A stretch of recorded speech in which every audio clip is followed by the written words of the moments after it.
Le Vatican a déclaré que la condition du chef de l'Église, sa sainteté le pape François, demeure inchangée, et il persiste sans fièvre malgré une inflammation persistante dans les poumons.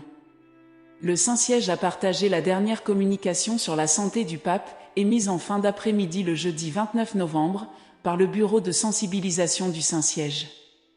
L'éminent guide a été affecté par un épisode grippal depuis le samedi 25 novembre et continue de faire face à une inflammation pulmonaire entraînant des problèmes respiratoires.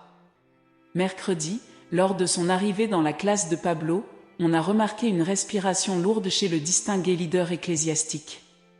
En raison de sa condition de santé, Monseigneur Campeny, membre éminent du secrétariat d'État du Saint-Siège, a assumé la noble responsabilité de partager les défis de la catéchèse en matière de santé. Cela a conduit au report de certains engagements, avec l'indication médicale qu'il ne pourra pas effectuer le pèlerinage à Dubaï prévu le 1er décembre.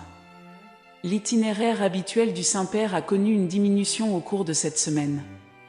Bien qu'il ait tenu 9 audiences jeudi, lors de l'une d'entre elles, il a choisi d'enregistrer son discours par écrit afin de préserver sa voix et d'éviter tout excès d'effort public, notamment avec les participants au séminaire sur l'éthique dans la gestion de la santé. Le pape a exprimé sa situation de santé en soulignant que son médecin ne lui a pas accordé la possibilité de voyager à Dubaï, citant l'intensité de la chaleur et les variations brusques de température. Il a exprimé sa gratitude à Dieu pour le soutien offert par la climatisation dans cette situation.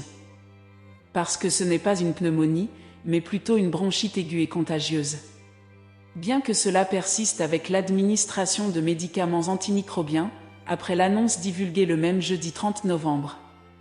L'agence de presse catholique, ACI Prensa, a rapporté que sa sainteté le pape François a reçu au Vatican les membres de la Commission théologique internationale lors de cette réunion.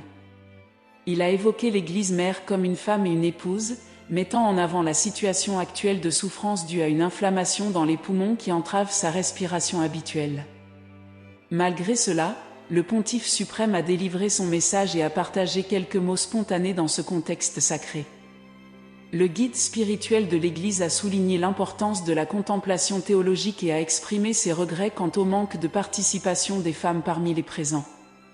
Il a proposé d'avancer dans cette direction en raison de la capacité unique des femmes pour la méditation théologique. Il a souligné le génie que les femmes apportent dans ce domaine et a annoncé qu'à la prochaine assemblée avec le Conseil des éminences, tel que le C9, la méditation féminine serait prise en compte. L'Église a également mis en lumière l'importance de comprendre l'essence des femmes, essentielle pour saisir la théologie féminine et donc l'essence même de l'Église. Elle a indiqué que l'imprégnation de caractéristiques masculines dans l'Église a été l'une des grandes erreurs, exhortant les théologiens à réfléchir à l'Église en tant que femme et consort. Dans cette même ligne, elle a réaffirmé que vous, en ce jour, êtes appelés à vous consacrer avec toute la vitalité du cœur et de l'esprit envers une transformation missionnaire de l'Église.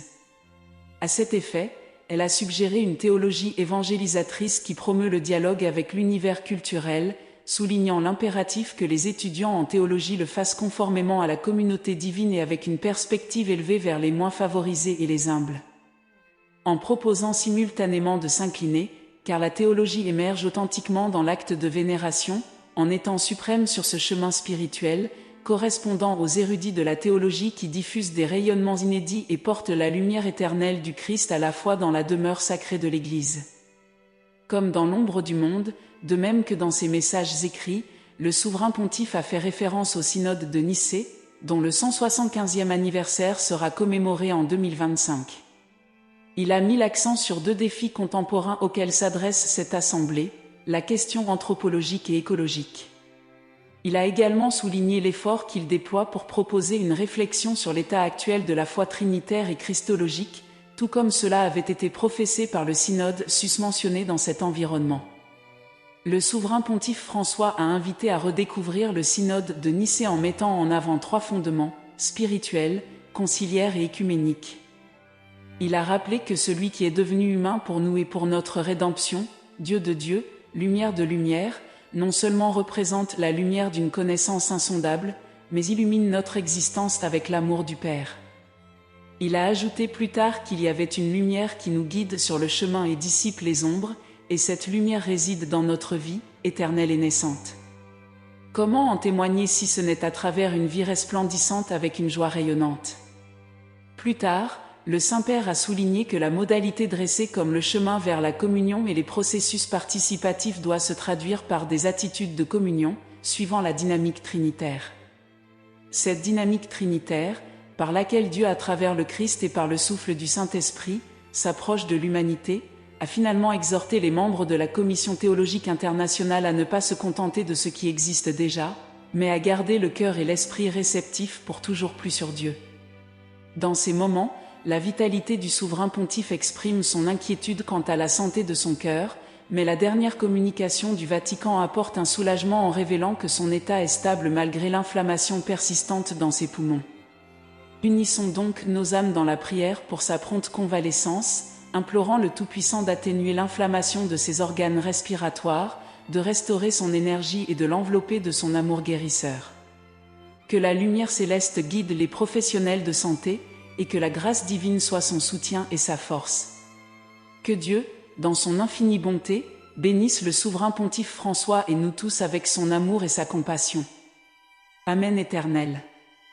Si vous souhaitez lire davantage d'histoires de foi comme celle-ci, écrivez-le dans les commentaires ci-dessous.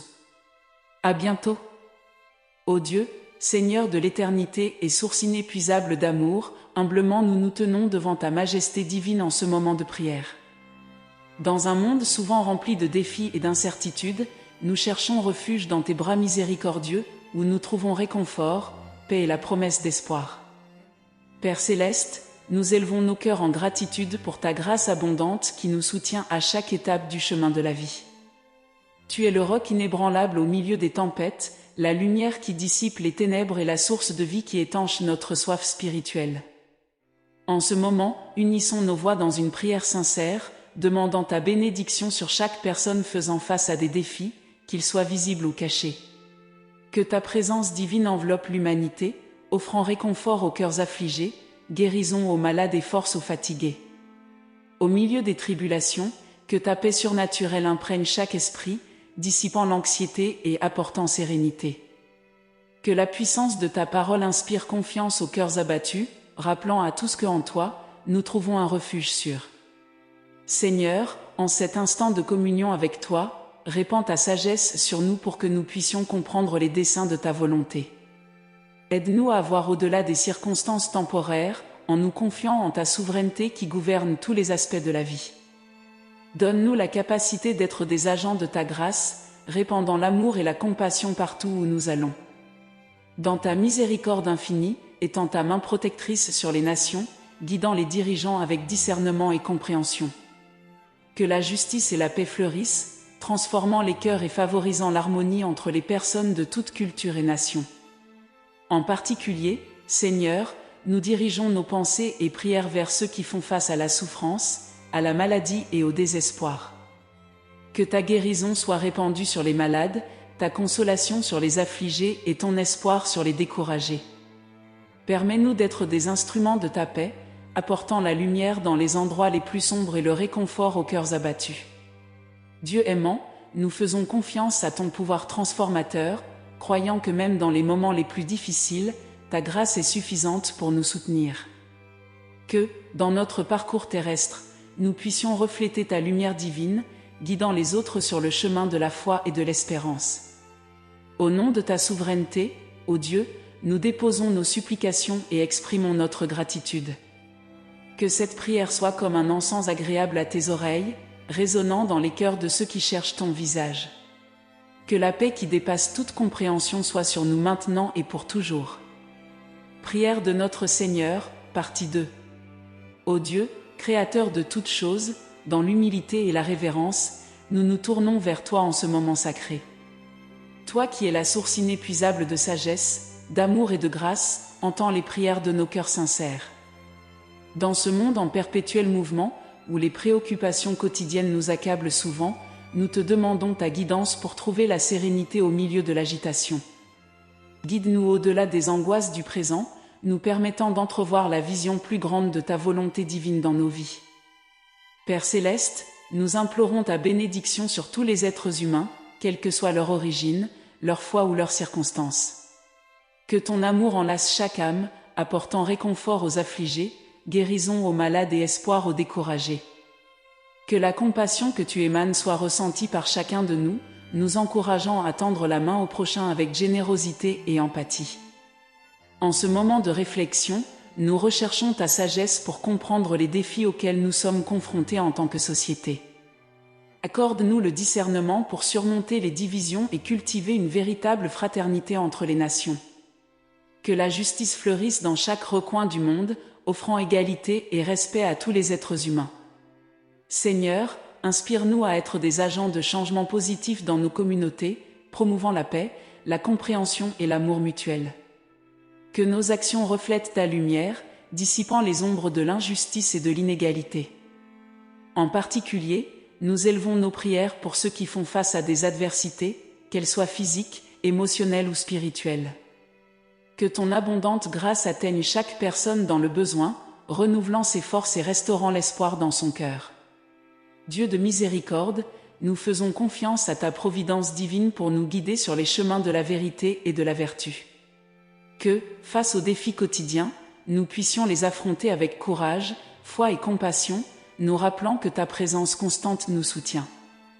En ton nom, Seigneur, nous déposons nos supplications et notre gratitude. Que cette prière soit une mélodie douce à tes oreilles, résonnant non seulement en ce moment, mais aussi dans nos actions quotidiennes. Que la paix que tu répands sur nous soit une lumière qui brille continuellement dans nos vies et dans la vie de ceux que nous touchons. Amen.